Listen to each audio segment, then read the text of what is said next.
that many of the people in the room here today are super passionate about. I am passionate about, and that's what this program is about. How can we provide resources to support the people who are here and the people who have helped build the table? How do we make sure we have a seat at the table that we helped build, to quote my friend Melba from Melba's. So with that, leading this conversation, I hate formality, so I'm not going to read your bio, Curtis. Most of us know you. Leading that conversation will be Curtis Archer. Curtis is the president of Harlem Community Development Corporation. He's been in the community since 1980, and he has been a huge resource for all of us in this room. Also joining Curtis will be Princess Jenkins. Princess is the founder of the Brownstone. The Brownstone has been in Harlem for 20 years, and that is no small feat. She has 2 locations, one on 125th Street, another on Lenox. And also joining that team is JJ Greenfield. I first met JJ when she opened Harlem Vintage, as well as Nectar Wine Bar, which were 2 of those businesses that were a part of that crop of businesses around 2004, 2005, as several businesses were opening, but then that ugly recession hit. And JJ has gone on to work with other restaurants and retailers and to help them learn from the lessons of her business. So with that, I'm going to turn it over to Curtis Archer to lead us in a discussion on scaling businesses of color. Thank you, Ms. Hancock. Good evening, everyone. How you doing? All right. You know what? So Angie, as you did point out, in terms of Whole Foods, right? I guess one of the things that we'll kind of get into, because as you know, whenever we have entrepreneurial type events, I typically kind of talk about the fact that I'm in awe of entrepreneurs, because you guys live, breathe, everything, 24/7, your vision, your idea. I'm a wage earner. Every 2 weeks, regardless of whether or not I do a good job, what happens? I get paid. Oh, thank you, Princess. So with that, and Whole Foods, does that kind of like spill the death knell in a community like Harlem, or as we see with the number of entrepreneurs that have been selected as part of the local vendor program, spell some opportunities? What are your initial thoughts, JJ? First off, I want to thank Angie for inviting me to participate in this event. When Angie first mentioned it, I said, I only wish Growth Path and what Harlem Community is doing was around in 2002 when the idea of Harlem Vintage came about. So this is an amazing, amazing opportunity to thank you. So with that, the question is, is Whole Foods the death knell? Let me just ask you guys a question. How many have gone on Amazon this week? Amazon this month? Yeah. So today, Bezos just passed Bill Gates as the wealthiest person, I think in the country, maybe in the planet. And so to answer that question, it's not just Whole Foods, but it's Amazon. And it is the growth of this complex of us wanting things quickly, wanting it when we're at home in our bathrobe, not wanting to go out and engage with our neighbors in our own communities. So to the extent that Whole Foods saw that, Whole Foods said, you know what, I'm going to come to your community. And so then that disallows one more connection between the meat store, and I'm horrible with names, but the Harlem Meats on 8th, right? Shambles, thank you. So that disallows one more connection with Make My Cake. That disallows one more connection with Sylvia's, if you're going to run by and get a meal, or Jacob's. So the answer is yes. Now, it might not happen next month, it might not happen next year, but there will be an erosion of the fabric of the retail environments in our neighborhoods. Not just in Harlem, but in Nashville, in Atlanta, in Detroit. It is happening now. So. Princess, same question. I think that's a great question. And first, let me thank Harlem Commonwealth for having me tonight. Angie, Kofi, everybody, everybody, all my friends in the audience, thank you guys. So I think that's an interesting question because when I moved to Harlem, there were very few services. I came in like the early 90s. So I was happy to see the staples. I was happy to see things that I no longer had to run downtown to get. Because honestly, that takes time out of your business, right? So I was very happy to see the Pathmark and everything else that came. So when it comes to Whole Foods, and it's funny because I was having a conversation today with a client of mine who was on her way to Whole Foods. I said, don't forget about Wild Olive, which is the supermarket on my block. She was like, no, I love it there, I love it, I love it. I said, then commit to it. Because I know the lure is there, because I've already been in Whole Foods myself, so they got me too, right? So who got God already? Right, so we want to go, we want to see what's happening. But here's where I beg the difference on how that makes a difference in our community. Because if you are a small business owner, and in my case, selling a product that's more of a high-end, desired, aspirational product, then my job is to keep you as a customer and to own you before Whole Foods even got to you. Do you understand what I'm saying? So when we open a business in our community, we have to be about our community. We have to be about the people in our community, because many people come through my doors and ain't buying nothing. They need $1. They need to help me with something so I can give them $1. You understand? So the reality is that we are in a great position in understanding this community, the people in it, and the new people who are coming, if we own and become the authority in our space. And I think that when you open a business in Harlem, that is going to be the key. Can you own it? Thank you, Princess. I kind of had you guys kind of dive deep in quickly. Let's take a little step back, because I know both of your businesses. I've been to both of your businesses many times. So, JJ, give a little background and speak about the impetus for Harlem Vintage, but then some of the challenges that you faced. So the quick story is Harlem by birth, but my parents moved to Nashville in the early 70s. So when Harlem was going through, we all know the Harlem story in the 70s. So they moved to Nashville. So I identify more as a Nashville girl than New York. But after college, exactly, all the way. But after college, I moved to New York, worked on Wall Street, left for business school, came right back. And shame on me for not having the foresight or having people around me to say, girl, buy something, right? You've gotten this great job on Wall Street, you have a bonus, buy something, buy a studio, buy anything, whether it's Harlem or Brooklyn. And I remember back in the early 90s, like everyone wanted to be in Park Slope and other parts of Brooklyn, and that's where if you worked on Wall Street, that's where you lived. But very few of us bought. So that was my first lesson, buy something. But I was a trader at Morgan Stanley for 8 years. Shortly after 9/11, just had an epiphany of, what's in between my dates, right? Like, what's the story that will be told about me? And I just didn't want it just to be, oh, she made Morgan Stanley a lot of money because she was a really good trader. And so I wanted that narrative about myself to be something different. Because I had roots in Harlem, and because I loved wine, it really was a perfect storm of seeing what was happening in Harlem, understanding that you have Turning Heads with Shannon, you have Princess. There were certain businesses that had set the tone that I saw, and I wanted to be a part of that group. Human Bookstore, I loved.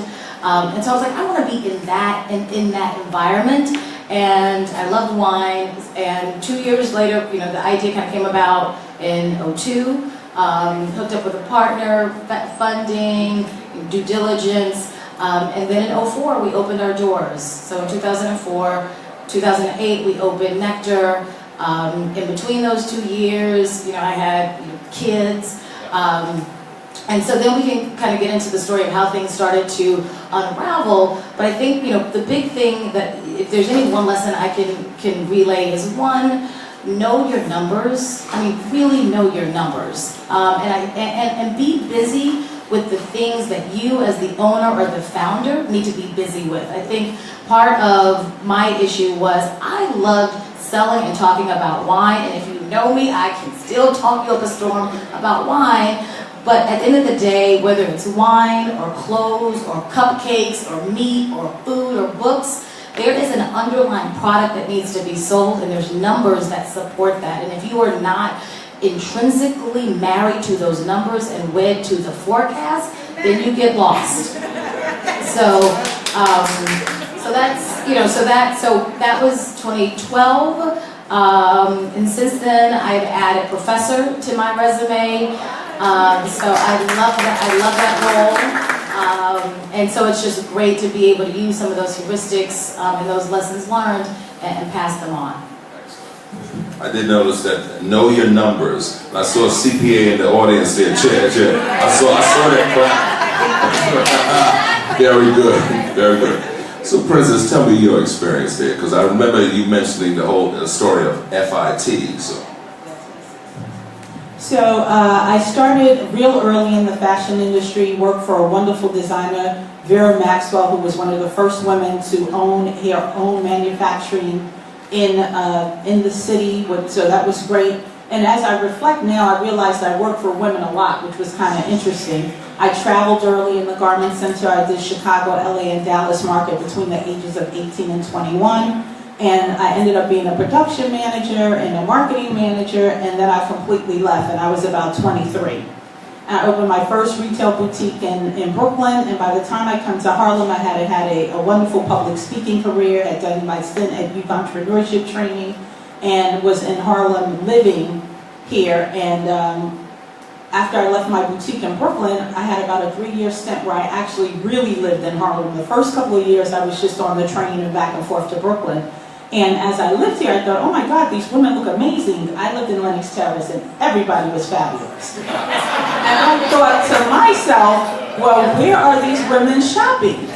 And so now that I'm off in Brooklyn, I said, well, let me really hit the blocks and see where they're shopping. And you know what?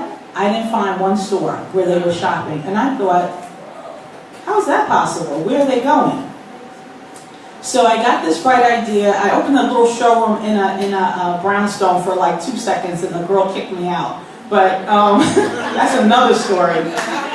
Yeah, she was like, okay, and now get out. Because I made my space in the brownstone look so much better than her space. But that's a whole nother story. But that helped me understand that I really could do a boutique in a brownstone, and having come out of retail, I really didn't want to work that hard anymore. So we were open Wednesday through Sunday. I don't know if people know the original brownstone, but I know Jean is here. But we built the first African-American department store in Harlem. And you can clap for that. Three stores.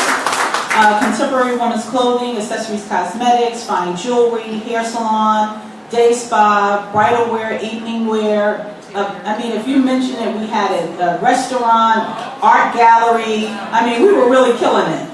Yeah, it was quite something to do, and we got a lot of press behind it. And then I think in about, I moved in 2007. Onto 125th Street, which again is a big coup when I think about it. Like, I don't think about half the things I do until like 10 years later. You know, I'm like, wow, that was pretty big. Because I probably scare myself. But so opened up on the east side, and when I opened on the east side, there were some interesting businesses there because Chink was there. Anybody remember Chink? She had like the 2 big cats and always wore the white. She was there, and the Gemma Imports was there with the African fabric. He had a really big store, and the art gallery had already moved over there, and so had the Harlem Underground. And we had really started calling that Survivor's Row, because it was all the people who kind of made it through the recession and kind kind of hunched up on the east side and was holding it down. So it was really called Survivors Row. And so now being on the east side now, almost 10 years. It'll be 10 years next year. It'll be total 20 years. Over a total of 20 years for me in Harlem. It's interesting to see how many people have come and gone, like the great stores like, you know, of course Scarf Lady passed away, but Scarf Lady, Grandview, what's her name that had the tie-dyes on 135th Street? And on the corner, 136th and 7th. What's her name?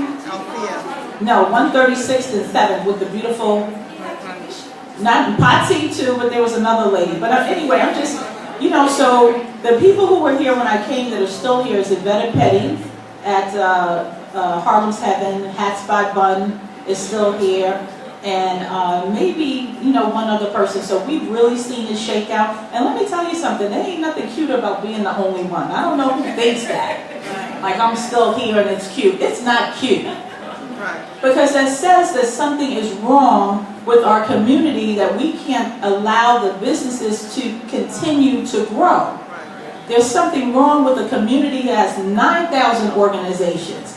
HCDC, HCCI, Black Harlem this, you know, Chamber that. And we're still not making it. I'm just going to keep it real because I've been through all of it. And I've got the best out of them, but I'm telling you, there's something wrong where we can't seem to make it. Yeah, you'll talk to that, because we just got to let people know. Now, the thing that's interesting is that's an opportunity for everybody to do a better job. That's also now we got Tuesday, who's fabulous. We got Gina Ramcharan over at HBA. We got some people who are women, let's be clear, women who are ready to shake some stuff up. Because this has been a brown voice community way too long as far as I'm concerned. So girl power, and let's make some things happen. Thank you, Princess. Yeah. So one of the things, okay, we hear one of the challenges, and I definitely want, especially for you guys, executing your idea. Access to financing. As a matter of fact, one of the findings by the Small Business Development Center and others has been access to financing or capital to minority-owned businesses. What were your challenges when you were first opening up? Is that one of your big ones? I mean, it was more having debt, right? So a lot of ethnicities, a lot of small business owners will go internally. Right, so like when you look at the massive growth of Dunkin' Donut franchises, you know, they're not using debt. There is that layer of shared economics that gets passed on. So then they're not really saddled with debt like we were saddled with debt. And so we had a great story where we were trying to get loans through the SBA. We ended up being invited to. Oh gosh, he was at Clarence. There's Clarence. It was Clarence Allen, maybe. He was at the Chase here in Harlem, and he had an event with Congressman Rangel. And I had asked a question about pretty much the same question that you just asked, and he said, these are the type of entrepreneurs we want. I was like, I'm just trying to figure out how to get some loan. And literally because of that connection with him, we got a loan through Chase. And so the point is, if there's some connections, don't be afraid of working those connections. And I think a lot of times we are afraid to say, who do I know that can help you? And who do you know that can help me when it comes to funding? Right? So Jews don't have that problem at all. Indians do not have that problem at all. We seem to be the one that has that problem of, you know, I don't want to let you know what I know. Exactly. So, you know, so that's one issue. But then the other issue is at the end of the day, you know, we don't necessarily have those deep pocket parents or the deep pocket kinship that creates that kind of friends and family network. That allows us to make those small moves become big moves without being saddled by debt. So the short answer is, you know, be smart about your funding. Our initial funding with Harlem Vintage was more so because we were both traders, and so we kind of dug into, bonuses that should have been, savings for family and kids and houses, and we used it, for wine. Hey, you have to have a testimony, you got to have a test, right? So it is incumbent on us to, shake the tree. And, in the case of programs like this, if there's monies out there to be had, let's go for it. And really tap into, those networks to access as much funding as we can for growth. Not necessarily for survival, but for growth, because small businesses are small for a reason, and if we don't think big and access that power of how can I be big and be a really thriving, not just a surviving entity, then who cares what funding you get? Right? That's not growth. That's not growth funding. So. Thank you, JJ. So, Princess, I mean, you hear this in terms of with you starting out, taking that idea. Was it friends and family, or did you go to one of the big C's, the Chase or Citibank? What happened? I went to my checkbook. That was the C that I had. Checkbooks and credit cards. Those were my 2 C's. Certainly, when we opened the Brownstone, it was 3 of us, and we all, put in what we needed to put in to make that happen, and then we grew the business from there. When I relocated to 125th Street, I had some other funding, and Seedco had actually provided with me. Seedco had provided a loan for me, but I did have some monies saved at that time. And also when I expanded, you guys remember when I went up to Lenox Avenue and y'all remember that, right? Yeah, 142nd and Lenox. So they also funded that expansion. And just to clear that up, why I went up to what I call Upper Lenox was I had been invited by I'll think of his name in a minute, to come up, Stanley Gleaton, to come up and look at some spaces, and I really loved the space more than the neighborhood.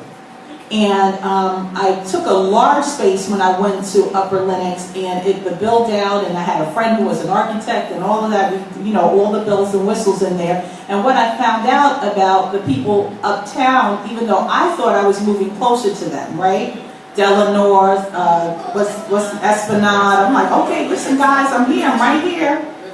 They would come in the store and say, oh, I'll see you on 125th Street, Princess. Love the store, but I'll come to 125th Street. And I was thinking, what is that about? But what it's about is this, there's a major shopping corridor, and this is our neighborhood. There was like a disconnect for people. So luckily for me, I held on to the space, and as you guys know, it's my husband's barbershop now, right? So, we come from a double entrepreneurial family. If anybody wants to know what that's about, we can talk offline. Right. So, so in terms of the funding, I have been in debt. I've had, the Seedco loan. I've had credit card debt. I've had every kind of debt possible. And, I've ducked myself out and then back in and then out and then in. I have a CD that I leverage whenever I need money. I just say, listen, you guys, I want a secured loan, which most banks won't say no to. It's almost better to save the money and then take the money and get a secured loan from the bank and pay yourself back, which I've done several times. I've also had stock that I've sold. I mean, I've done it all because I believe in me. So knowing that, when people ask about my longevity, it's because I just won't stop. I just won't stop. So I kind of look out in this audience, I see really overwhelmed by women. Is this really the future in terms of communities of power? Angie, did you set it up this way? We're going to start affirmative action again, more male. Gotcha. So I'm thinking in my own experience here in Harlem. I've been a Harlemite since 1980, originally from the BX. And I'm thinking about how different this community environment was. And people who know me know that sometimes I get into a debate when they refer to this as the second Renaissance. Don't use that word. The Renaissance was driven by arts and culture. This is pure economics, plain and simple, okay? Now, we as a people, in order to survive, what are some of the best practices that you've learned in your experience? What would you advise Harlem Vintage coming into Harlem now? How would you advise them? Really, the advice would be to think outside of your geographic borders, right? Like, if you do not have a web presence, a blog, if you're not engaged in social media, if you are not, having direct feedback on with chatbots. I mean, if you're not fully in using the internet, not so much as a marketing channel, but as an extension of your business. You could be in Harlem, BX, Nashville, wherever, and it doesn't matter, right? So, it's not so much about the .com, it's about how this is, and it's more than just distribution. It's how, it's an evolution of who we are and how we shop and how we learn and how we communicate. So if you don't have that as an extension of your business, or strategy about how you want to use the World Wide Web, then you game over. Game over. Thank you, because I'm thinking to myself, and definitely, Princess, with you want to go into the shop, you want to try it on, you want to feel it. But is the future of bricks and mortar, is that going to be dead? I think that's a great question, Curtis. What a wonderful question. And first off, JJ, let me say your place rocked. Yes. Let me not keep that compliment in my mouth a minute longer. I enjoyed it. I came. I had a great time. Many times. It definitely rocked. Brick and mortar is not dead at all. So let me give you an example. When new people come into my shop, they ask very specific questions, right? Which I've had to learn to answer without being offended. Question one is, where do you get all these things from? Oh my God, where do you get them? Okay, question one, I've learned not to be offended. Question two is, oh, you carry this brand and that brand and that brand? That's question two. Now, I have carried all those brands my entire existence in Harlem. I've always been designer, contemporary, brand driven for those who come into the shop.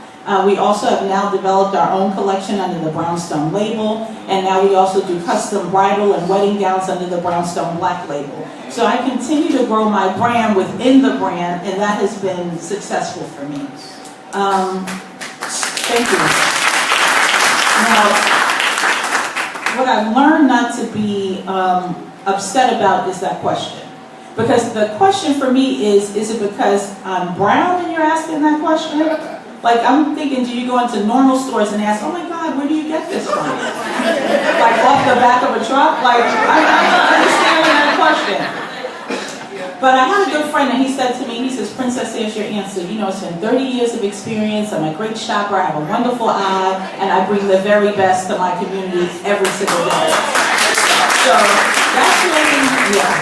that's really the better answer. And not what's going on in my head. Not what's going on upstairs. So we haven't, even though we have new clients, and I'm saying every day we have new clients, black, white, etc. We have not changed how we deliver our service, how we bring our brands forward. We haven't changed our price point except to maybe drive it up because we're carrying better brands. And the deal is great customer service and getting to know every single person who walks through that door. Everybody. Woman came in today, she says, I'm here because I'm trying to think of the senator's name, the congresswoman out of California, out of Oakland. What's her name? Maxine? Not Maxine Waters, the other one. I'll think of her name in a minute, but the woman came in today and said, she sent me and said, oh, you moved to Harlem and you haven't been in this store? Now this is somebody in Oakland telling somebody else who's new to the community, why haven't you been in the Brownstone? You understand? So that is the power that we deliver and the word of mouth that we bring. So it's not so much that brick and mortar is dead. Brick and mortar is alive. I think it's your level of customer service. I think it's your consistency. Of course, it's your marketing. It's your It's your generosity of spirit. Because people feel that I've gone into stores in Harlem where people basically ignored you. And I was thinking, okay, well, that's not going to keep you in business.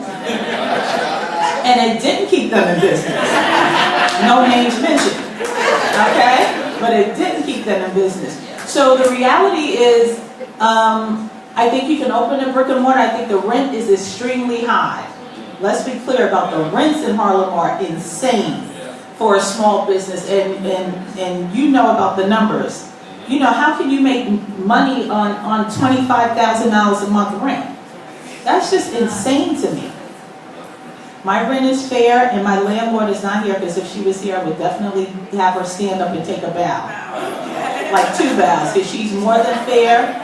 And you know, like everybody else, when it gets tough, I've been behind in the rent, you know, and that's a conversation.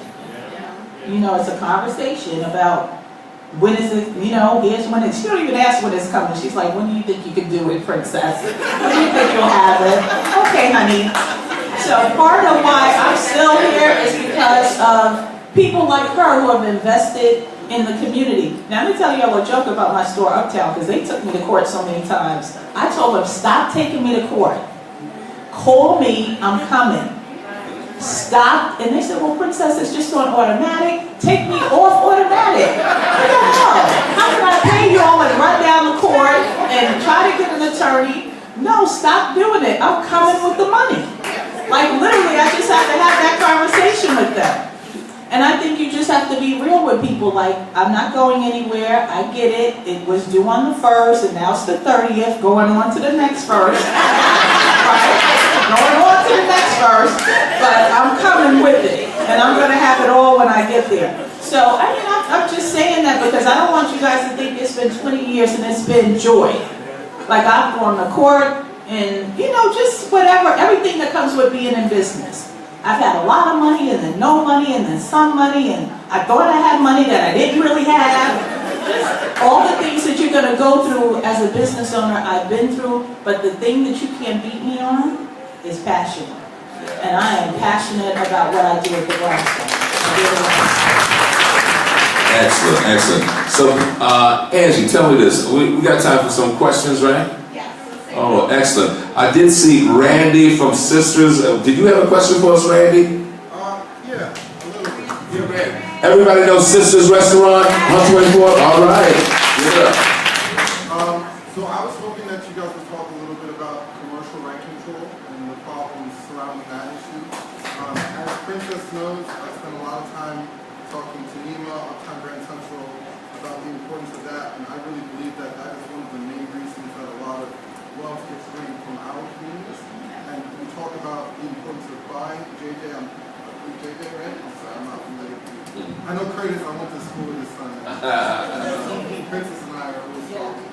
But so, I think that one of the biggest issues is that we don't buy, we can't afford to buy in many cases.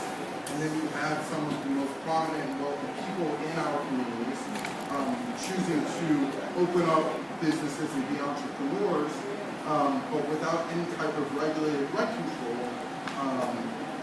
When that next negotiation comes by, you have no leverage. And so one of the bigger issues with, I think, something like Whole Foods coming isn't necessarily Whole Foods itself and how it competes against other similar businesses. It's the fact that every landlord is going to use that placement of Whole Foods as leverage in that next lease negotiation. So for them, and the fact that the timeline for a property owner, in terms of the economic longevity that you have versus that of a small business owner that just gathers money from friends and family to put towards a lease, they can hold on to that property. And they want, if you're doing well, it's in their best interest economically to push you to the absolute max that you can possibly pay in rent. So you're making no more profit margin, and they're okay if you go out of business, because what they're saying is, my last rent roll was at this number.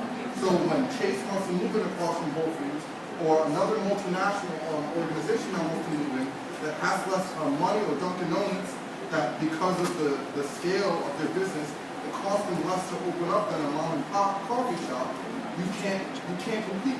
And they have no problem with you going right out of business. You know, my mom and I, the third comes around, they're ready to send you downtown. They're ready to charge you bring that case immediately. And then the flip side of that is I've been in a lease negotiation, and this is particular for restaurants, but I've been in a lease negotiation for coming up on a year now, and I can't get a liquor license if I don't have my lease locked down. So I've been here 23 years, you got new restaurants coming in on Lennox.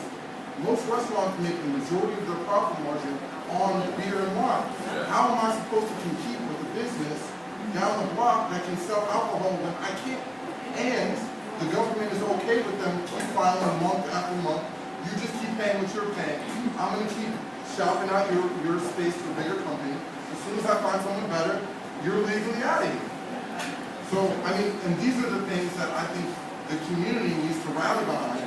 And our politicians don't talk about it, nobody talks about it. Ever. And so I would say I've had beginning of conversations with Robert Carnegie, who runs up the Small Business Council on the City Council, who runs up the Small Business Commission. People like that are the ones we need to push and organize behind. You need to organize behind all of our representatives here to push for these type of things, because it's modern day redlining or reverse redlining. This is how the wealthiest people in our community, they get a little bit, try and get out, and they just right back down to the bottom. So now, I don't know if we can, does anybody have an answer for this besides getting on some of the elected officials, especially, and I think, Randy, not on the city level, but I think the rent regulation stuff, especially commercial, well, maybe on the state level in terms of having to advocate for that. But having said that, I think that is something, and we have a real estate broker there, but we both won't say anything on that. I saw your hand. You have an answer for him? Yeah. I talked with the Deputy Bureau President a number of times. The problem is that there's just not enough ground support. So the way that there was commercial residential rent control, the way that happened was enough poor people were getting kicked